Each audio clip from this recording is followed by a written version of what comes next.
देखो दोस्तों, इस वीडियो में हम थोड़ा ढंग से बात करेंगे कि असल में इजराइल और ईरान की जंग कितनी गंभीर होती जा रही है। मतलब ये कोई साधारण टकराव नहीं है, ये लगभग युद्ध जैसा ही है। भले ही फिलहाल उन्होंने आधिकारिक तौर पर युद्ध की घोषणा नहीं की हो, लेकिन असलियत यही है कि ये एक दूसरे पर जमकर मिसाइलें गिराए जा रहे हैं। वीडियोस आ रही है, नुकसान साफ नजर आ रहा है। लोगों ने देखा कि इजराइल ने ईरान पर हमले किए, उनके स्टेट ब्रॉडकास्टर तक पर हमला किया। मतलब जो इमारत आप स्क्रीन पर देख रहे थे, वही इमारत पहले ईरान का मुख्य समाचार केंद्र हुआ करता था। उनके स्टेट न्यूज चैनल्स वहीं काम करते थे, लेकिन इजराइल ने उसको लगभग तबाह ही कर दिया। ये कोई छोटा मोटा हमला नहीं था। इजराइल ने पहले ही साफ किया हुआ था कि हम उनके स्टेट ब्रॉडकास्टर, उनके टीवी, उनके रेडियो सबको निस्तनाबूद कर देंगे ताकि उनके संदेश लोगों तक ना पहुंच सके। वीडियोस आया था जहां एक एंकर स्टूडियो में समाचार पढ़ रही थी, तभी इजराइल ने हमला किया।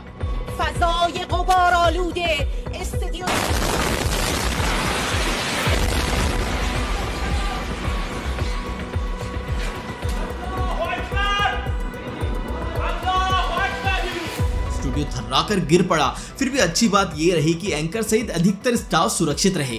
थोड़ा संभलने के बाद वही एंकर फिर से काम पर लौट आई थी, लेकिन इमारत लगभग खंडहर होकर गिर चुकी थी। ये इजराइल की एक बड़ी स्ट्रेटेजिक स्टेप थी। मतलब इसका संदेश साफ था, तुम्हारा मुख्य समाचार केंद्र ही गिराकर हम तुम्हारा कॉन्फिडेंस तोड़ रहे हैं, हम तुम्हारा फैलने वाला संदेश रोक रहे हैं।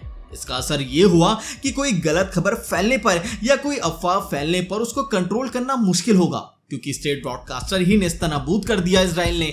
अब धीरे धीरे ये साफ होने लग रहा है कि इजराइल के ये हमले कोई साधारण हमले नहीं है। इसका एक लक्ष्य था ईरान का मॉरल गिराना, उनके लोगों तक जानकारी पहुंचने वाले मुख्य साधन पर हमला किया ताकि उनके भीतर असंतुलन फैल सके, उनके आदेश, उनके समाचार लोगों तक आसानी से ना पहुंच सके। जरा सोचो, अगर कोई देश युद्ध या तनाव में है और उसी दौरान उनके स्टेट न्यूज या रेडियो पर हमला किया जाए, इसका मतलब हुआ उनके लोगों तक कोई आदेश, कोई जानकारी या कोई प्रतिक्रिया पहुंचना मुश्किल होगा। इससे युद्ध या तनाव अधिक फैलने या अधिक असंतुलित होने की संभावना रहती है, और इजराइल ने वही किया। अब इसका असर ये हुआ कि ईरान ने अधिकतर स्टेट मीडिया पर नियंत्रण खो दिया।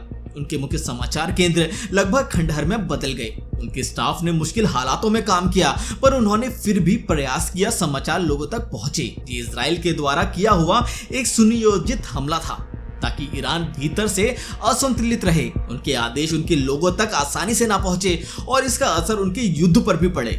अब यहाँ ये साफ नजर आया कि इजराइल ने एक तरह से मानसिक युद्ध भी साथ में किया। मतलब उनकी इमारतें गिराई ही, साथ ही लोगों पर सूचना पहुंचने वाली मुख्य प्रणाली पर भी वार किया ताकि ईरान अधिक मुश्किलें झेले। संक्षिप्त में कहे तो इजराइल ने एक साथ दो काम किए। एक उनके स्टेट न्यूज चैनल पर हमला किया, दूसरा उनके लोगों तक जानकारी पहुंचने वाली व्यवस्था पर आघात किया ताकि उनके भीतर असंतुलन फैल सके, उनके प्रयास असफल रहे और इसका असर युद्ध की दिशा पर पड़े। अब थोड़ा नुकसान की बात भी कर लेते हैं। मतलब इस हमले ने लोगों पर, इमारतों पर, जीवन पर असली असर किया है। अधिकतर जानकारी ईरान की स्वास्थ्य मंत्रालय ने दी थी। उनके मुताबिक लगभग 222 लोगों ने जान गंवाई।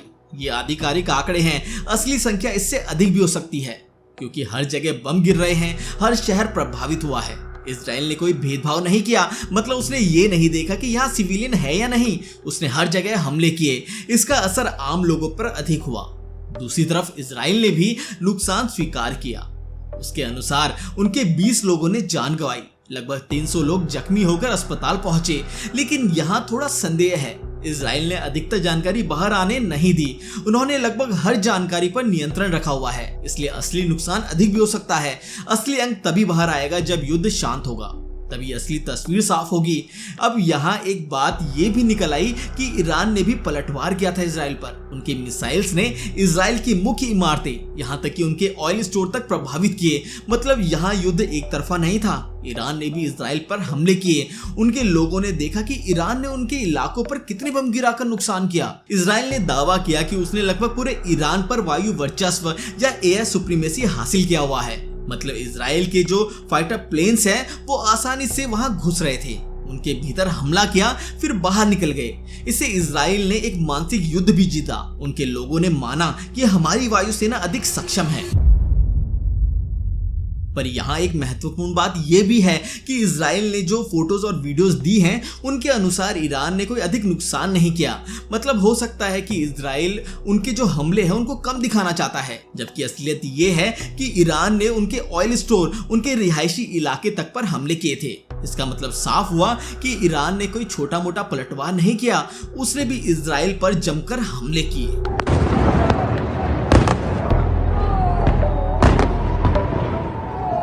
यहाँ एक और अहम बिंदु ये आया, ईरान ने फिलहाल इजराइल पर ज्यादा पावरफुल मिसाइल्स नहीं गिराए हैं। मतलब उनके पास अभी अधिक शक्तिशाली हथियार मौजूद हैं जो उन्होंने अभी तक इस्तेमाल नहीं किए। इसका मतलब ये हुआ कि ईरान ने फिलहाल केवल पुराना स्टॉक ही इस्तेमाल किया है। नई मिसाइल्स उनके स्टोर या कारखाने में ही रखे गए हैं। शायद इसका इस्तेमाल अधिक घमासान होने पर किया जाएगा, या शायद इसका मतलब ईरान ने एक तरह से इजराइल पर थोड़ा कंट्रोल रखा हुआ है ताकि जरूरत होने पर ज्यादा पावरफुल हमला किया जा सके। संक्षिप्त में कहे तो इजराइल ने ईरान पर भारी हमले किए, उनके स्टेट मीडिया तक गिरा दिया, लोगों तक आदेश या समाचार पहुंचने मुश्किल किए। ईरान ने इसका पलटवार किया, उनके इलाके में बम गिराकर जवाब दिया। मतलब असली मुकाबला आना अभी बाकी है। अब यहाँ थोड़ा असली खेल शुरू हुआ। ईरान ने बार बार स्टेटमेंट दिया कि उनके समर्थन में पाकिस्तान खड़ा हुआ है। ईरान के जनरल ने ये स्टेटमेंट दिया कि यदि इजराइल ने हम पर परमाणु बम गिराने की हिम्मत की तो पाकिस्तान इसका जवाब देगा। इसका मतलब ईरान ने साफ किया कि उनके साथ कोई परमाणु ताकत खड़ी रहेगी उनके समर्थन में। मतलब इजराइल ने अगर कोई बड़ी हरकत की तो इसका असर केवल ईरान तक ही नहीं रहेगा, इसका प्रभाव अधिक देशों तक फैल जाएगा। अब यहाँ असली ड्रामा आया। पाकिस्तान ने इसका खंडन किया। उनके डिप्टी प्रधानमंत्री ने संसद तक में आकर बोला ये बिल्कुल गलत खबरें फैल रही हैं। पाकिस्तान ने ऐसा कोई स्टेटमेंट नहीं दिया है। यहाँ तक कि उनके रक्षा मंत्री ने भी साफ किया ऐसा कोई संदेश नहीं आया, कोई समर्थन नहीं किया है हमने। इसका मतलब साफ था कि ईरान ने थोड़ा अधिक बता दिया था या उनके एक जनरल ने अधिक जोश में आकर स्टेटमेंट दिया होगा। लेकिन पाकिस्तान ने तो एकदम पीछे हटने जैसा किया, बोला भाई हमारा कोई इरादा नहीं है, हम परमाणु युद्ध का हिस्सा नहीं बनेंगे। ये थोड़ा अजीब था क्योंकि ईरान ने इसका समर्थन किया जबकि पाकिस्तान ने साफ किया कि हम इसका हिस्सा नहीं हैं। यहाँ तक कि उनके डिप्टी प्रधानमंत्री असेंबली में बोले ये सोशल मीडिया पर फैल रहे समाचार झूठे हैं। यहाँ तक कि एक ब्रिटिश सरकार ने इसे गलत स्टोरी बता दिया था। मतलब एक जनरल ने थोड़ा अधिक बोल दिया था जबकि असल सरकार ने इसका समर्थन किया ही नहीं। टेस्ट इंट्रीग हुई है इसी सोशल मीडिया के हवाले से कि जी उनके ईरान के एक जनरल्स को कोट करके कि जी पाकिस्तान ने ये कहा है कि अगर इसराइल ने हमारे ऊपर न्यूक अटैक किया तो पाकिस्तान इसराइल के ऊपर न्यूक्लियर हमला कर देगा। ये गैर ज़िम्मेदाराना और इतनी झूठी खबर है और वो सोशल मीडिया में चलती चलती अभी मुझे थोड़ी देर पहले पता चला कि डेली मेल ने पिक कर लिया इंग्लैंड में। अब यहाँ थोड़ा कॉन्टेक्स्ट देने वाली बात है कि पाकिस्तान ने अपने परमाणु हथियार मुख्य रूप से सुरक्षा और स्टेबिलिटी बनाए रखने के लिए रखे हैं। उनके अनुसार ये उनके देश की सुरक्षा सुनिश्चित करता है, ना कि इधर उधर हमला या समर्थन देने के लिए है। इसका मतलब ये हुआ कि ईरान ने जो स्टेटमेंट दिया था उसको अधिकतर लोगों ने एक राजनीतिक स्टंट या गलतफहमी ही माना, असल समर्थन नहीं। अब यहाँ थोड़ा सोचने वाली बात यह है कि ईरान ने इसका जिक्र किया, इसका मतलब साफ था कि ईरान इजराइल पर मानसिक दबाव डालने या संदेश देने की कोशिश कर रहा था यदि तुमने परमाणु बम से हमला किया तो इसका असर दूर तक फैल जाएगा। पर असलियत ये रही कि पाकिस्तान ने इसका समर्थन नहीं किया, इसलिए ईरान ने जो बोला था वहीं तक ही सिमट आया, इसका अधिक असर नहीं हुआ। इजराइल ने ईरान पर परमाणु हमले की धमकी देने की बात बोल दी थी। मतलब साफ था कि उनके नेता बेंजामिन नेतन्याहू ने इशारा किया था यदि ईरान ने हम पर अधिक हमला किया तो हम परमाणु हथियार तक इस्तेमाल कर सकते हैं। यहाँ तक कि इजराइल ने अमेरिका से भी समर्थन मांगा था। नेतन्याहू ने यहाँ तक बोला कि मैं समझता हूँ कि अमेरिका पहले अपने देश की सुरक्षा तय करता है, पर मैं ये नहीं समझ पा रहा हूं कि अमेरिका हमारा साथ देने से पीछे क्यों हटेगा जबकि ईरान परमाणु हथियार बना रहा है। मतलब उनका कहना था आज इजराइल पर आया हुआ खतरा कल अमेरिका तक पहुंचेगा। अब यहाँ थोड़ा इंडियन कॉन्टेक्स्ट आया। ईरान की राजधानी तेहरान में लगभग हजारों भारतीय स्टूडेंट्स थे जो वहां स्टडी कर रहे थे। अधिकतर मेडिकल या इंजीनियरिंग छात्र थे। ये स्टूडेंट कॉन्फ्लिक्ट की खबरें सुन सुनकर घबराने लगे थे। उनके माता पिता यहाँ इंडिया में चिंतित थे। उनके घर वाले बार बार कांटेक्ट कर रहे थे। इसको देखते हुए भारतीय सरकार ने यह तय किया कि स्टूडेंट्स की सुरक्षा पहले है। अब योजना ये बनी कि इंडियन स्टूडेंट्स पहले आर्मेनिया जाएंगे जो ईरान का पड़ोसी देश है। यहाँ तक स्टूडेंट्स बस या कार से पहुंचने लगे थे।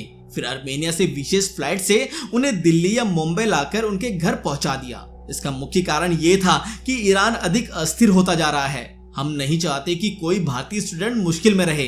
अब जहां तक कॉन्फ्लिक्ट खत्म होने की बात है तो फिलहाल कोई चमत्कार नजर नहीं आ रहा। इजराइल ने यहां तक साफ किया था कि उनके निशाने पर ईरान का सर्वोच्च नेता अली खेमेनी भी आ सकता है। मतलब इजराइल ने धमकी दी थी कि अगर जरूरत पड़ी तो हम उनके शीर्ष नेता तक पर हमला कर सकते हैं। इस दौरान ईरान ने बार बार इजराइल पर अधिक घाती हमले किए। उनकी नई और ज्यादा शक्तिशाली मिसाइल्स भी तैयार थी जो अधिक विध्वंस फैलाने की क्षमता रखते हैं।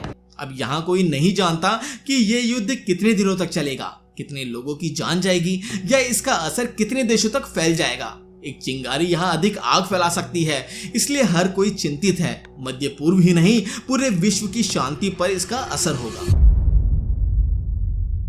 तो दोस्तों फिलहाल इतना ही था इस वीडियो में। देखते हैं आगे इस वॉर में क्या होगा। क्या अमेरिका इस वॉर को रोकने के लिए कोई कदम उठाएगा? ये तो आने वाले वक्त में ही पता चलेगा। तो तब तक के लिए चैनल को सब्सक्राइब करें और वीडियो पसंद आई तो इसको लाइक करना बिल्कुल ना भूलें। कमेंट में बताओ कि आपको क्या लगता है कि इस वॉर का अंजाम क्या होगा।